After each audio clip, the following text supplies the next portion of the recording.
প্রত্যেকটি জাতির আশা আকাঙ্ক্ষা এবং ভরসা হচ্ছে সে জাতির তরুণ প্রজন্ম।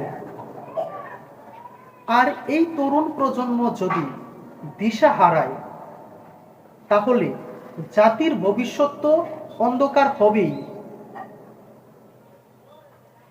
আমাদের বাংলাদেশ দেখুন, বাংলাদেশের তরুণ প্রজন্মের একটি বড় অংশ যাদের জীবনে কোনো লক্ষ্য নেই, অযথা রাস্তাঘাটে ঘুরে বেড়ায়, উশৃঙ্খলভাবে চলাফেরা করে, যাকে তাকে উত্ত্যক্ত করে, মাদক সেবন করে। রাজনৈতিক দলগুলো তাদের স্বার্থ হাসিলের জন্য এই তরুণ প্রজন্মকে নানাভাবে ব্যবহার করে।